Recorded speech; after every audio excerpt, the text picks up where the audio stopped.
अल-सना chicken haleem गुज़िश्ता 13 सालों से फरोख्त की जा रही है। हलीम की तैयारी में विटामिन से भरपूर मग़ज़ियात का इस्तेमाल किया जाता है। ये हलीम 3 मुकामात में दस्तयाब रहेगी, जिसमें नज़द ग्रैंडमा बेकर्स, ज़हरा नगर चौराहा, Banjara Hills road number 10, Lake View Banjara function hall road number 11, Venkataramanna colony चौराहा खैरताबाद शामिल है। शाम 5 बजे से माह रमजान की चांद रात से 6 शव्वाल तक हलीम फरोख्त की जाएगी। ऑर्डर देने पर इफ्तार पार्टी के लिए हलीम सरबराह की जाएगी। मजीद तफसीलात के लिए मोहम्मद गौस के फोन नंबर 9912355077 या फिर 8374443443 पर रब्त कायम किया जा सकता है। आदाब नाजरीन, सैयारा न्यूज टीवी में आपका खैर मकदम है। मैं आपका दोस्त सैयद अफरोज। आइए देखते हैं कुछ खबरें। सदर south India Muslim Personal Law board व BRS के कायद राशिद शरीफ ने योगी की हुकूमत में एक्स MP अतीक अहमद और उनके भाई अशरफ अहमद के कत्ल और पुलिस की जानिब से अतीक के फर्जंद असद का एनकाउंटर करने की मजम्मत की। अस्सलाम वालेकुम रहमतुल्लाहि बरकातुहू। South Indian Muslim Personal Law Board के जानिब से जो रमज़ान मुक़द्दस महीने में जो ताख़रातें जो चल रहे हैं, इसमें जो यूपी में कांड हुआ है, बड़ी तकलीफ़ हुई है पूरे आलम को। अतीक अहमद, अशरफ अहमद और उनके लड़के का जो हुआ है, जो शहीद कर दिया गया, योगी गवर्नमेंट जो की है, आज मैं उसकी सख्त मजम्मत करता हूँ। उसके साथ ही साथ आज पूरे आलम में उनके लिए यहाँ तक के मक्के मुकरमा में, मदीने मुनव्वरा में उनकी मग़फ़िरत के लिए दुआ हो रही। वो शहीद हो गए, उनके घर वालों को मैं सलाम करता हूँ कि अल्हम्दुलिल्लाह आज आपके जो शौहर है, उनके भाई है, आपके बेटे हैं, बड़ा गम है आप लोगों को, हम आपके साथ हैं, मगर बड़ा रुतबा मिला उन लोगों को।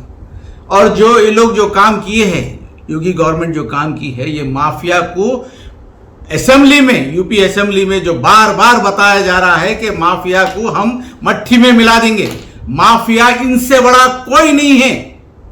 योगी से, मोदी से, अमित शाह से आप देखें, गुजरात के 2002 में हजारों मुसलमानों को शहीद कर दिया गया। इनसे अतीक अहमद, अशरफ अहमद बड़े हैं, इनसे बड़े थे। योगी पूरे मुजफ्फरनगर में हजारों मुसलमान को शहीद होते हैं, कोई आज तक है सो ना जकिया जाफर केस आज तक हल नहीं हो सका। बेचारी कोर्टों के दरवाजे खटखटा के आज है सो थक के बैठ गए। आज बिल्किस बानो को ले लीजिए, आप जुनैद को ले लीजिए, अखलाक को ले लीजिए, जुनैद और नासिर जो यूपी में जो बच्चों को मारा गया, उनको ले किसके साथ इंसाफ हो रहा? यही माफिया, सबसे बड़ी माफिया ये है। मोदी है, योगी है, अमित शाह है। अतीक अहमद और है सो उनके भाई अशरफ अहमद नहीं है। सबसे बड़े माफिया ये है। आज मैं हमारे असद साहब को भी, अकबर साहब को भी, जितना हो गया भाई साहब, जितने स्टेटा फिर लिए, बहुत भगाए लोग। कल अगर बीजेपी तेलंगाना में आती है तो आपका भी यही हाल होने वाला है। आपको भी इस्तेमाल करके इसी तरीके से खत्म कर देंगे। नुकसान हमारा होगा, यहां की आवाम का होगा, मुसलमानों का होगा नुकसान। आप समझिए इस बात को।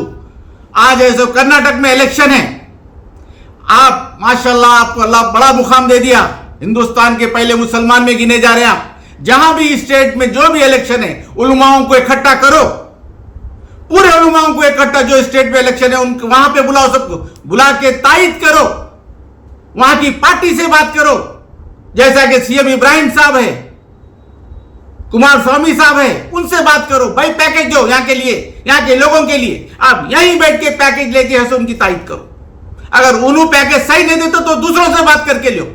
और हैदराबाद में, खासकर तेलंगाना में आप है सो 50 सीटों पे ठहराओ, 50 सीटों पे ठहराओ, यहां पे मजबूत हो जाओ। अब यहां की सोचो, आपके जितने MLA हैं और एक्स MLA के बच्चे जितने, मैं इससे पहले भी बोला था आपको, उनको लेके बड़ी ताकत बनाओ।